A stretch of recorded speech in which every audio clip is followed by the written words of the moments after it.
नमस्कार मंडळी. मी गणेश ठाकरे, महाराष्ट्र नेता या चॅनलवरती आपलं सहर्ष स्वागत आहे. मंडळी, बोधिसत्व डॉक्टर बाबासाहेब आंबेडकर, महामानव डॉक्टर बाबासाहेब आंबेडकर, संविधानाचे जनक डॉक्टर बाबासाहेब आंबेडकर, सर्वसामान्यांना जगण्याचा अधिकार देणारे डॉक्टर बाबासाहेब आंबेडकर, या भारताचे विश्वरत्न डॉक्टर बाबासाहेब आंबेडकर यांच्या जयंतीनिमित्त आपणास सर्वांना शुभेच्छा. एकंदरीत बाप माणूस हा पुस्तक सुद्धा आपण ऐकलं असेल, हे पुस्तक सुद्धा आपण ऐकलं असेल. आणि बाबासाहेब आंबेडकर यांचे विचार आपण कसे घेतले पाहिजे, त्यांची जयंती आपण नाचून साजरी केली पाहिजे की मग वाचून साजरी केली पाहिजे, नेमकी जयंती कशी साजरी झाली पाहिजे, आणि या थोर महापुरुषांच्या जे काही होणाऱ्या विटंबना असतील त्या कशा पद्धतीने थांबल्या गेल्या पाहिजेत.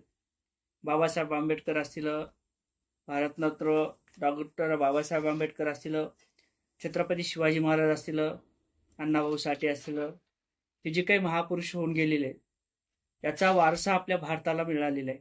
एकंदरीत अनेक देशात अनेक नेते होऊन गेलेले असतील, अनेक महापुरुष होऊन गेले असतील, परंतु दीनदुबळ्यांना जगण्याचा अधिकार जर कोणी दिला असेल आणि जर वेगळं स्वातंत्र्य भारतात जर कोणी दिलं असेल, वेगळं संविधान जर कोणी दिलं असेल, तर ते फक्त डॉक्टर बाबासाहेब आंबेडकर यांनी दिलं. या महापुरुषांच्या जयंती होत असताना आपण काय करतो, डीजे वगैरे लावतो, ढोला तासात नाचतो. त्यानंतर काही लोक या छत्रपती शिवाजी महाराज जयंती असेल, संभाजी महाराज जयंती असेल, बाबासाहेब आंबेडकर जयंती असेल, रमाई जयंती असेल किंवा अण्णाभाऊ साठे जयंती असेल, या जे काही महापुरुषांच्या जयंत्या होतात त्या टायमाला अनेक लोक त्या ठिकाणी दारू वगैरे पिऊन येतात. त्या ठिकाणी भांडणं वगैरे चालू होतात. अनेक लोकांचे वाद असतात, मित्रमंडळीत वाद असतात, दोन पार्ट्यात वाद असतात.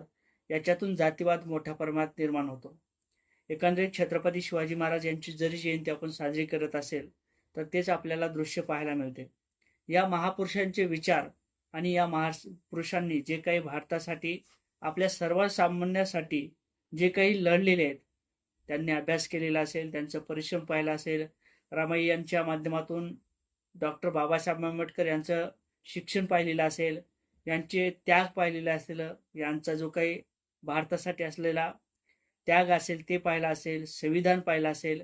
या संविधानाच्या माध्यमातून आपल्याला जगण्याचा आणि बोलण्याचा अधिकार, कायद्यात राहण्याचा अधिकार आपल्याला डॉक्टर बाबासाहेब आंबेडकर यांनी दिला. परंतु या महापुरुषांच्या जयंती होत असताना दारूसारखा प्रकार आपल्याला पाहायला मिळतो, खुनासारखा प्रकार आपल्याला पाहायला मिळतो, मारहाण झालेली आपल्याला पाहायला मिळते.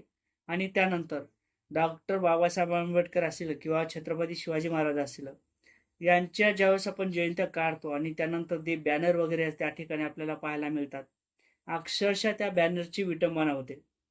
ते पूर्णपणे जे काही बॅनर असतील ते फाटल्या जातात, त्याचं धूळ त्या ठिकाणी पडते, त्या ठिकाणी जे काही प्राणी असतील त्यांची विष्ठा पडते आणि त्या महापुरुषांच्या फोटोवरची धूळ सुद्धा कोणी हाणायला तयार होत नाही.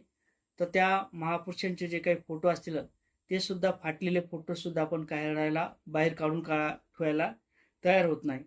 छत्रपती शिवाजी महाराज यांच्या सुद्धा आपण जयंत्या साजऱ्या करतो आणि त्या देखील अशाच पद्धतीने होतात. मग छत्रपती शिवाजी महाराजांचा आपण ध्वज घरावरती लावतो, एखाद्या कमानीवरती लावतो, एखाद्या गावाच्या ठिकाणी लावतो आणि अक्षरशः त्या झेंड्याचे किंवा त्या ध्वजाचे पूर्ण धागे होऊन जातात. परंतु आपण ती जयंती झाल्यानंतर त्या झेंड्याकडे सुद्धा पाहत नाही किंवा 12 महिने नंतर जयंती आल्यानंतर सुद्धा आपण त्या झेंड्याकडे पाहत नाही. डबल जेव्हा 12 महिन्यानंतर जयंती येईल त्यावेळेस आपल्याला कुठेतरी जाणीव होते आणि तो झेंडा आपण बाहेर काढतो, परत एक नवीन झेंडा त्या ठिकाणी लावतो.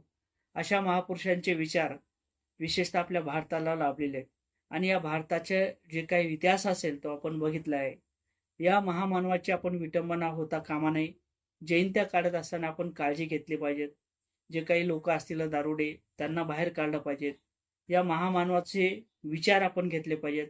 त्यांचे विचार नाचून नाही तर वाचून घेतले पाहिजेत, असं माझं व्यक्तिगत म्हणणं आहे. या संदर्भात नेमकं तुम्हाला काय वाटते कमेंट करा. व्हिडिओ आवडला तर लाईक आणि शेअर करायला सुद्धा विसरू नका. जय शिवराय.